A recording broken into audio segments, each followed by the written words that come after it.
Good morning વિદ્યાર્થી મિત્રો। તો આજે આપણે નવા ચેપ્ટરની શરૂઆત કરવાની છે, ચેપ્ટર નંબર 8, જેનું નામ છે ડી અને એફ વિભાગના તત્વો।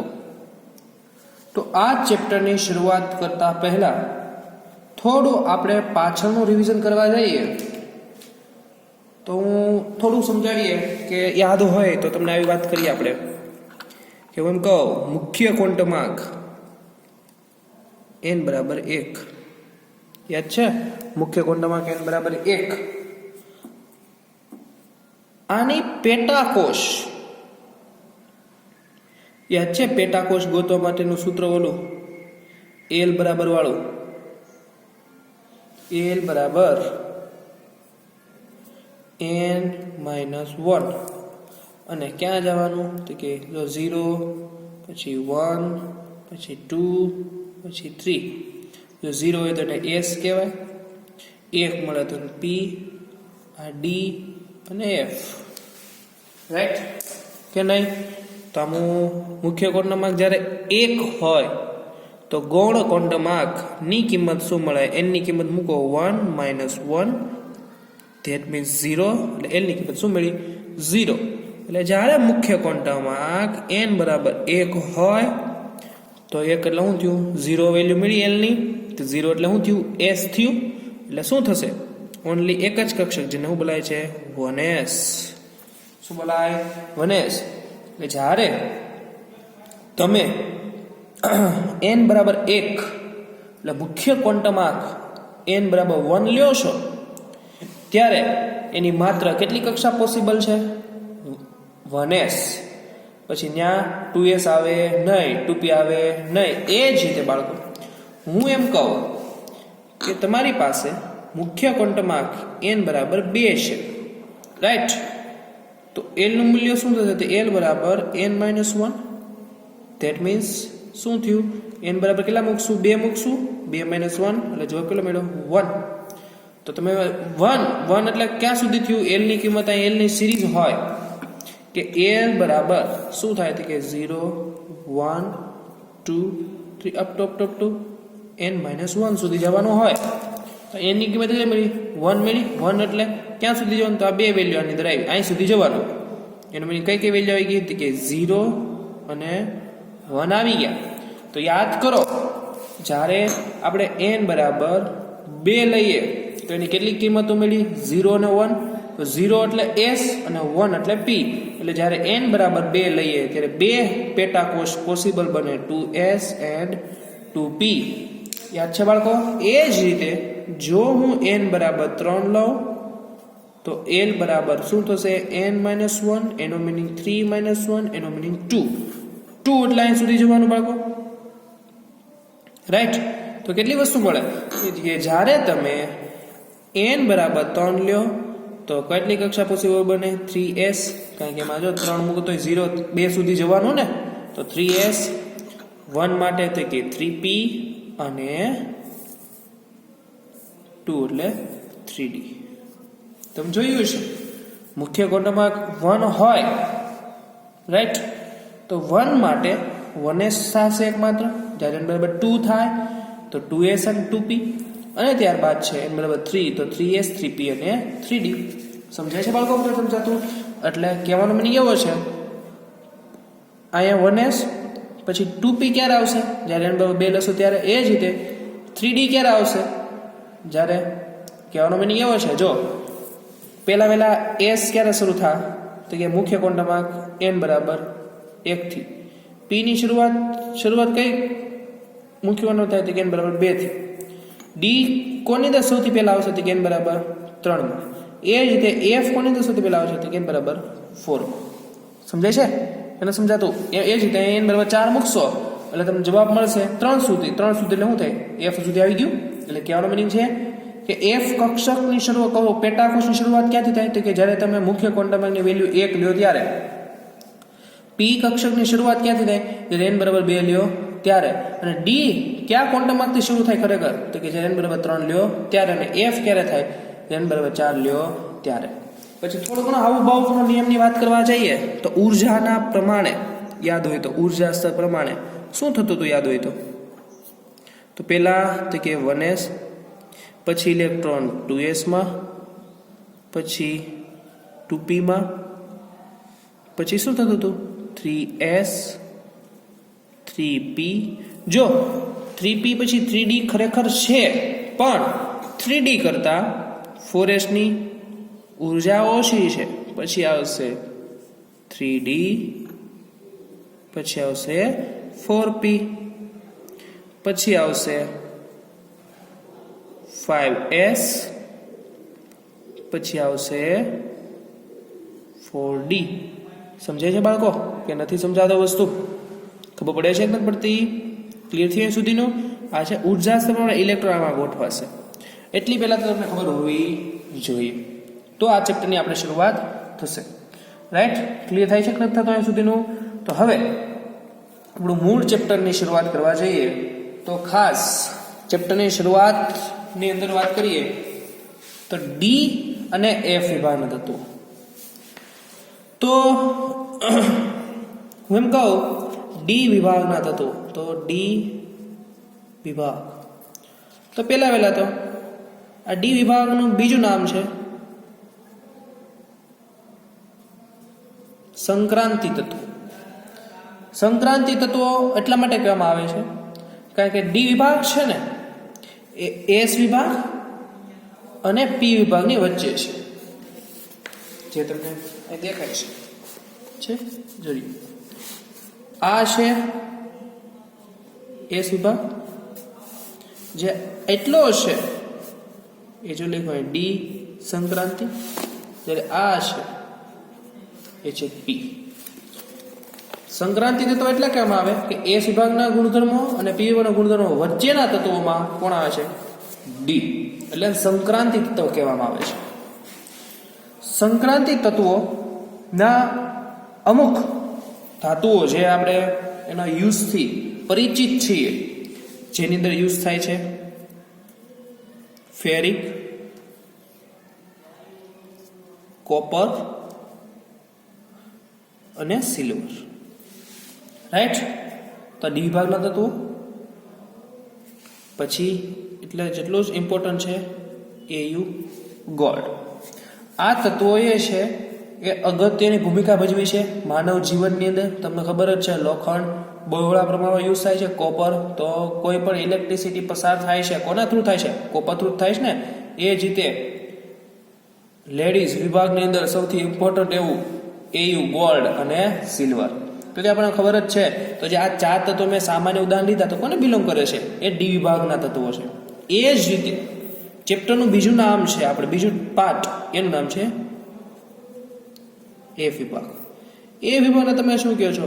આંતર સંક્રાંતિ તત્વો. એનું નામ છે આંતર સંક્રાંતિ તત્વો. બાળકો આ જે એફ વિભાગ છે એના પણ અમુક તત્વો, આમ જો તો હું કહું તો બધા તત્વો છે ને રેડિયો એક્ટિવ તત્વો છે. એને તમે એક વખત જો તમે સક્રિય કરી નાખો છો, તેમાં ઘણા વર્ષો સુધી ઉર્જા સ્વરૂપે વિકિરણો છૂટા પડે છે. એટલે આનો ન્યુક્લિયર ઉર્જા તરીકે સૌથી બેસ્ટ સ્ત્રોત હોય ને તો એ વિભાગના તત્વો. કારણ કે બધા તત્વો છે એ કેવા છે બાળકો? રેડિયો એક્ટિવ તત્વો છે. જે ફોર એક્ઝામ્પલ આપ્યું છે બુકની અંદર થોરિયમ, ત્યારબાદની અંદર આપે છે યુરેનિયમ, પછીનું છે PA જે પ્રોટેક્ટિનિયમ તરીકે ઓળખાય છે. પ્રોટેક્ટિનિયમ આ છે એફ વિભાગ તત્વો. જે ખાલી આમાં અમુક ઉદાહરણ લીધા પણ યુઝ તો બધાનો છે. એટલે કહેવાનો મિનિંગ છે કે આ બધા એફ વિભાગના તત્વો છે એ બધા રેડિયો સક્રિય તત્વો છે. એમાંથી ઘણા વર્ષો માટે ઉર્જા છૂટી પડ્યા રાખે છે. એ ઉર્જા આપણે ન્યુક્લિયર ઉર્જા તરીકે કેમ યુઝ કરવો એના માટે અગત્યના છે. તો હવે આપણે સ્ટેપ બાય સ્ટેપ ચાલીએ કે ભાઈ ડી વિભાગના તત્વો પહેલા શરૂઆત કરીએ. તો લખીએ ડી વિભાગના તત્વોની અંદર વાત કરીએ સ્પેસિફિક ડી વિભાગ જ આવશે બાળકો. અહીંયા ડી વિભાગ ભૂલાય નહીં બાળકો. ડી વિભાગને કેવા તત્વો બોલાય? સંક્રાંતિ તત્વો. તો શરૂ કરીએ કે આવર્ત કોષ્ટક છે બાળકો. તો આવર્ત કોષ્ટકની અંદર તમને ખબર હોવી જોઈએ, ભૂલાવવું ન જોઈએ. કુલ સમૂહ કેટલા છે? તો કે 18. સમૂહ એટલે આમ ઊભા હોય ને, આ ઊભા થાંભલા, એને સમૂહ કહેવાય. યાદ છે ને, આ ઊભા થાંભલા. પછી આવું હતું કાંઈક 1 2 3 4 5, એ જ રીતે અહીં બીજું બનાવો. આવું મગજમાં આવી જાવ છો આવત કોષ્ટક. આ નીચેનો છે એફ વિભાગ છે, જેને દીર્ઘ આવર્ત બોલાય, નીચે છે એટલે. યાદ છે આવું? પછી આ ઊભા છે શું બોલાય? સમૂહ. એટલે કુલ સમૂહ કેટલા છે? 18. પણ આવી આડી લીટીઓ, હું ત્યાં ઓછી દોરું છું, આવી આડી લીટી એનું બોલાય છે આવર્ત, જે કુલ કેટલા છે તો કે 7. આ ભૂલાવું ન જોઈએ. આવર્ત કોષ્ટક સમૂહ કેટલા? 18. આવર્ત કેટલા? 7. તો ડી વિભાગ દ્વારા આવર્ત કોષ્ટકમાં કેટલો ભાગ રોકાય છે તો આપણને ખબર છે. ન ખબર હોય તો જોઈ લો કે ડી વિભાગ કયા સમૂહથી શરૂ થાય તો કે સમૂહ નંબર 3 થી શરૂ થાય છે અને સમૂહ નંબર 18 સુધી. સોરી, મિસ્ટેક થઈ ગઈ, 12 સુધી આવશો. આ કુલ 18 સમૂહ છે એટલે થોડી ઉતાળમાં મિસ્ટેક થઈ ગઈ. ખાસ જુઓ, સમૂહ 3 થી શરૂ કરે છે ડી વિભાગ, સમૂહ નંબર 3 થી શરૂ થાય અને સમૂહ 12 સુધી. એટલે તમને પ્રશ્ન પૂછે ડી વિભાગ કયા સમૂહથી કેટલા સમૂહ સુધી વિસ્તરાયેલો છે તો લખવાનું સમૂહ 3 થી સમૂહ 12. એમ પૂછે કે ડી વિભાગના તત્વો કુલ કેટલા સમૂહ ધરાવે છે, એટલે કે ડી વિભાગમાં કુલ કેટલા સમૂહ છે તો કુલ સમૂહ થશે બાળકો 10. કારણ કે તમે ગણો 3, પછી 4 5 6 7 8 9 10 11 ને 12, તો 3 ને 3 6 3 9 ને 1 10, એટલે કુલ કેટલા સમૂહ આવ્યા તો કે 10 સમૂહ. રેડી ને? કુલ કેટલા સમૂહ થાય? 10. જો આપણે પ્રેક્ટિકલ થ્રુ સમજવા જઈએ, પ્રયત્ન કરીએ.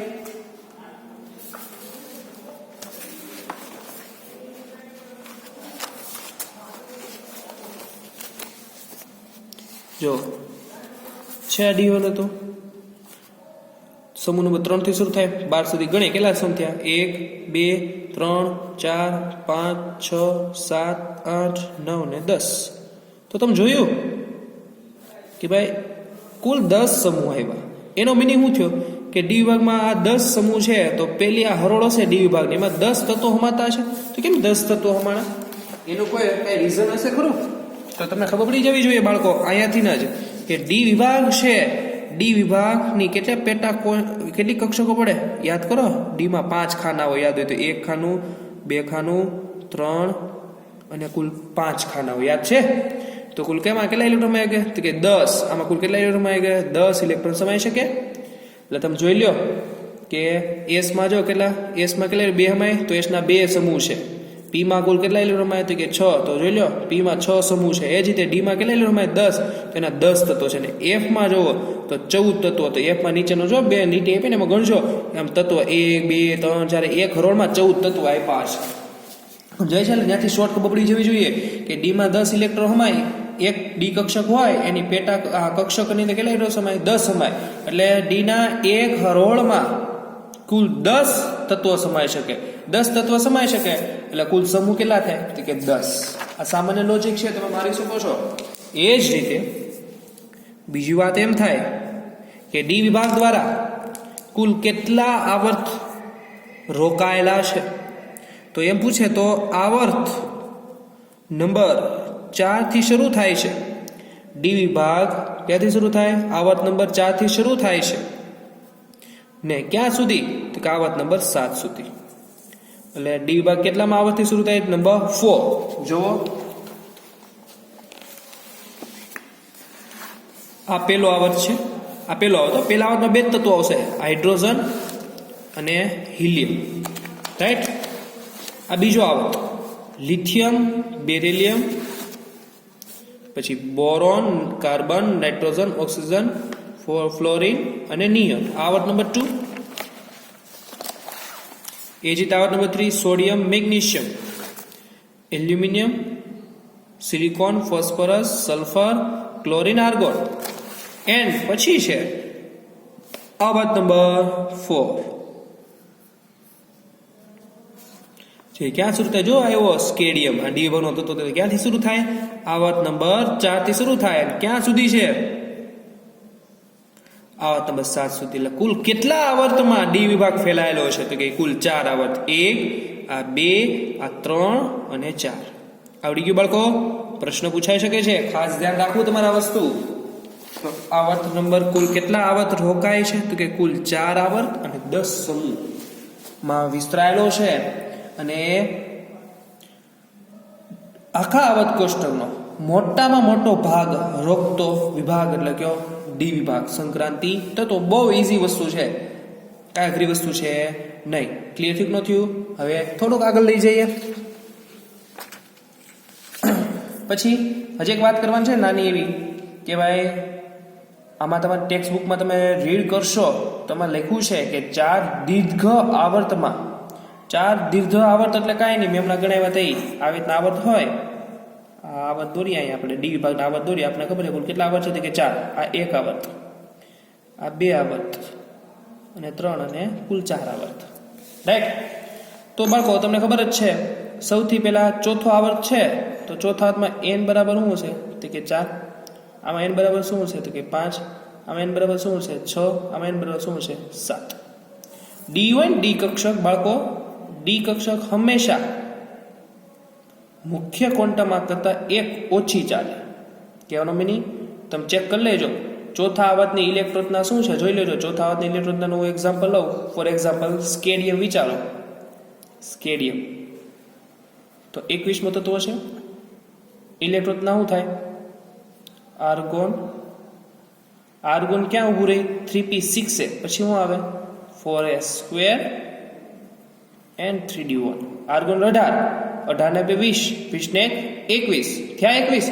તો તમે જુઓ આમાં n બરાબર 4 શરૂ થયું, એનો મીનિંગ સ્કેડિયમ છે કેટલામાં આવર્તનો સભ્ય થયો? તો કે ચોથા આવર્તનો. આમાં જોવો ને બાળકો, અહીંથી ખબર પડે. આવું તમને 11 સાયન્સમાં શીખવાડેલું છે. આના પરથી ખબર પડે કે આ તત્વ ક્યાંનો છે. તો આમાં કયો આવર્ત આવ્યો? જો n બરાબર 4 મોટા મોટી મુખ્ય ઘટના 4 થયો, તો સ્કેડિયમ ક્યાં આવર્તનો સભ્ય થયો? તો આવર્ત નંબર 4. તો આવર્ત નંબર 4 માં ડી ની વેલ્યુ કેટલી છે? જો મુખ્ય ક્વોન્ટમ એટલે કોણ છે આમાં? 4. સમજાય છે? આ તત્વ પહેલા તો સમજો તમે, થોડુંક બુદ્ધિ વાપરો આમાં. કે સ્કેડિયમ છે એની ઇલેક્ટ્રોન રચનામાં 3d1 અને 4s2, તો બાહ્ય કક્ષા કઈ થઈ? 4s. તો આ કોનો સભ્ય થયો? તો કે n બરાબર ચોથા આવર્તનો. તો ચોથા આવર્તનો સભ્ય થયો. ફોર એક્ઝામ્પલ આ સ્કેડિયમ મૂકી, ચોથા આવર્તનો પહેલો સભ્ય છે, એટલે ચોથા આવર્તનો પહેલો સભ્ય તો બીજા છે. કે ડી ની અંદર પહેલો સભ્ય કોણ? તો કે સ્કેડિયમ. અને કેટલામાં આવર્તમાં છે? તો કે ચોથા આવર્તમાં. તો એમાં ડી કઈ એવી? જો 3d એવી. એનો મિનિંગ શું થયો? મુખ્ય ક્વોન્ટમની વેલ્યુ કેટલી છે? 4. પણ આવર્ત નંબર 4 માં ડી કઈ છે? તો એ ડી કઈ છે? તો કે 3d. શું કામ? કે ડી કેવી હાલે? મુખ્ય ક્વોન્ટમ કરતા 1 ઓછી. એમ જો n બરાબર 5 હોય, આવર્ત નંબર 5, તો આવર્ત નંબર 5 માં ડી કઈ છે? તો કે 4d. અહીંયા શું છે? તો કે 5d. અહીંયા શું છે? 6d. તમે જોઈ લેજો આવર્ત કોષ્ટક ચેક કરીએ. જો આ છે ચોથો આવર્ત. ચોથો આવર્તમાં સ્કેડિયમમાં જો કઈ કક્ષા આવી? 3d. ખરેખર આવર્ત તો ક્યાં છે? 4. એટલે એના મુખ્ય ક્વોન્ટમની વેલ્યુ કેટલી થઈ? n બરાબર 4. પણ ઈ કઈ શ્રેણી બોલે? તો કે 3d શ્રેણી. શું કામ 3d શ્રેણી? કે એમાં ડી કક્ષા કઈ મુખ્ય ક્વોન્ટમ દર્શાવે? તો કે 3. સમજાય છે? આ ડી શું શરૂ થાય? તો કે 3d. એટલે યાદ રાખવાનું હોય બાળકો, અમે ત્યારે શીખવાડ્યું હતું કે ડી કક્ષા છે ને એ મુખ્ય ક્વોન્ટમ કરતા 1 ઓછી હાલે. કારણ કે એની ઇલેક્ટ્રોનના ગોઠવવા જાવ તો સ્કેડિયમ છે એની પાસે 4s ની કક્ષા આવી ગઈ, એટલે આ 4s આવ્યો એટલે કોનો સભ્ય થયો? તો કે આવર્ત નંબર 4 નો. એ જ રીતે આ ઇટેરિયમ છે. ઇટેરિયમની અંદર જો એની પાસે ઇલેક્ટ્રોનના શું થાય? જો 39 છે તો એની રચના શું થાય? ઇટેરિયમ એટલે અહીંયા આવશે ક્રિપ્ટોન. ક્રિપ્ટોન પછી 5s2 અને 4d1. તો જો અહીંયા 4d આવ્યું, પણ આની પાસે કક્ષા કઈ છે? 5s. એટલે આ કોટ કેટલામાં આવર્તનો સભ્ય હતું? 5s નો મિનિંગ તો કે 5મો આવર્ત. એટલે n બરાબર તો કે 5. n બરાબર 5 એટલે 5મા આવર્તમાં કઈ શ્રેણી થઈ? ડી વિભાગની. તો કે 4d શ્રેણી. કારણ કે એની અંદર કઈ કક્ષા ભરાય છે? 4d. એ જ રીતે લેન્થેનમ છે એમાં 6s માં ઇલેક્ટ્રોન જાય છે, ઉપરાંત કઈ કક્ષામાં જાય? 5d માં. એટલે ખરેખર આ આવર્ત નંબર 6 એટલે મુખ્ય ક્વોન્ટમની વેલ્યુ કેટલી થશે? 6. પણ ઈ કઈ ડી શ્રેણી બોલે? તો કે 5d શ્રેણી. કારણ કે એમાં ડી કક્ષા ભરાય છે. કઈ ડી કક્ષા? તો કે 5d. એ જ રીતે આ કઈ શ્રેણી બોલે? 6d. સમજાય છે? એટલે કહેવાનો મિનિંગ એવો છે, આવર્ત કોષ્ટકની 4 હરોળ છે. 4 હરોળની અંદર ક્રમશઃ ઇલેક્ટ્રોન ડી કક્ષામાં ભરાય છે તો આ પહેલી હરોળમાં કઈ ડી કક્ષા તો કે 3D કક્ષા, બીજી હરોળમાં કઈ ડી કક્ષા તો કે 4D કક્ષા, પછી કઈ કક્ષા તો કે 5D, પછી કઈ તો 6D. પ્રશ્ન પૂછાઈ શકે બાળકો કે ડી વિભાગ કેટલામાં આવતથી શરૂ થાય છે તો કે n બરાબર 4. તેમાં કઈ શ્રેણી બોલાય તો n બરાબર 4, પણ શ્રેણી કઈ બોલાય ને 3D શ્રેણી. સમજાય છે? આ વસ્તુ બહુ સરળ છે, ખાલી થોડું મગજ ને ઘસવાની જરૂર છે. આવું શું કામ થયું ખબર પડી ગઈ તમને કે ન સમજાણું જી? ક્લિયર? એટલે આ ચોથો આવર્ત છે કઈ શ્રેણી બોલાય 3D શ્રેણી, પાંચમા ને કઈ શ્રેણી બોલાય 4D, છઠ્ઠા ને 5D અને સાતમા ને 6D. શું કામ? કારણ કે એની અંદર ઇલેક્ટ્રોન કઈમાં જાય છે? આમાં 3D માં જાય છે. ભલે આવર્ત 4 છે પણ ડી વિભાગની કઈ શ્રેણી બોલાય 3D છે. એટલે આ પ્રથમ શ્રેણી, આ દ્વિતીય શ્રેણી, આ તૃતીય શ્રેણી અને ચતુર્થ શ્રેણી. શરૂ ક્યાંથી થાય છે પ્રથમ શ્રેણી તો કે સ્કેડિયમ થી શરૂ થાય છે, ઝિંકે પૂરી થાય છે. એટલે કે 21 થી 30 આ પહેલી હરોળ, ડી વિભાગની પહેલી હરોળ, ડી વિભાગની પ્રથમ શ્રેણી, ડી વિભાગની 3D શ્રેણી ગમે બોલો એક જ છે. એ જ રીતે 39 તત્વ ઇટેરિયમ થી શરૂ કરીને કેડિયમ સુધી લેન્થેનમ સ્ટાર કીધો છે બાળકો. એનો મિનિંગ એવો છે લેન્થેનમ છે ને બાળકો, ખરેખર એફ વિભાગમાં આવવો જોઈએ અને ઇલેક્ટ્રોન રચના પ્રમાણે, પણ એવું થતું નથી. એ અપવાદ છે. એટલે સ્ટાર કરીને લખ્યું છે. લેન્થેનમ પછીના જે તત્વો છે જેમ કે આ છે સીઝિયમ થી લઈને લ્યુટેશિયમ, જો કુલ 14 તત્વો છે. શું કામ? કેમ કે એફ વિભાગમાં કારણ કે આના ગુણધર્મો કેવા હતા? રેડિયો સક્રિય ગુણધર્મો હતા. ડી વિભાગના મળતા નથી. એટલે સીઝિયમ 1 2 3 4 5 6 7 8 9 10 11 12 13 ને 14 લ્યુટેશિયમ. એવા 14 મેં હમણાં કીધું હતું. એફમાં કેટલા ઇલેક્ટ્રોનમાં 14 ઇલેક્ટ્રોન એટલે કુલ કેટલા તત્વો છે લાઇનમાં? કે 14 તત્વો છે. 14 તત્વો પછી અહીં હું એવું જો 71 પૂરો લ્યુટેશિયમ. લ્યુટેશિયમ પછી શું થયું? હાફનેનિયમ થી શરૂ કરીને મર્ક્યુરી સુધી. એટલે બોલાય હું લેન્થેનમ એન્ડ હાફનેનિયમ થી લઈને મર્ક્યુરી સુધી. એ ડી વિભાગની ત્રીજી શ્રેણી છે. એટલે કે એને બોલાય છે 5D શ્રેણી, ત્રીજી હરોળ. સમજાય છે? એ જે ચોથી હરોળ એક્ટેનિયમ. એક્ટેનિયમ ખરેખર એફ નું છે પણ ગુણધર્મ છે ને એ ડી માં મળ્યો એટલે આમાં મૂકવામાં આવે છે. એટલે એક્ટેનિયમ પછી આવે થોરિયમ. થોરિયમ થી લઈને લોરેશિયમ બોલાય. આનું બોલાય લોરેશિયમ. બરોબર છે? થોરિયમ થી લઈને લોરેશિયમ સુધી એ કયા વિભાગની શ્રેણી છે? એફ. આમાં જો બાળકો એફ વિભાગ શું કામ બોલાય? કારણ કે છેલ્લો ઇલેક્ટ્રોન છે ને એમાં દાખલ થાય છે, એફ ની અંદર દાખલ થાય છે. અને આ ખરેખર આવર્ત નંબર કયો છે બાળકો? આ 6 છે. આવર્ત નંબર 7. તો આમાં મુખ્ય કોડ નંબર કેટલો છે? તો કે 6. આ મુખ્ય કોડ નંબર કેટલો? તો કે 7. યાદ રાખવાનું એફ છે ને એ મુખ્ય કોડ નંબર કરતા 2 ગણી ઓછી આવે. 2 ગણી ઓછી એટલે આમાં મૂકો આવર્ત નંબર 6 મૂકો તો 6 - 2 શું મળ્યું?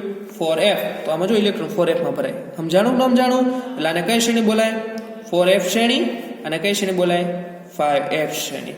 કારણ કે ઇલેક્ટ્રોન એમાં જ ભરાય 5f માં ભરાય. આમાં કયામાં ભરાય? 4f માં ભરાશે. આને લેન્થેનોઇડ શ્રેણી બોલાય અને આને એક્ટિનોઇડ શ્રેણી બોલાય છે. અને એ બે તો અહીંયા છે.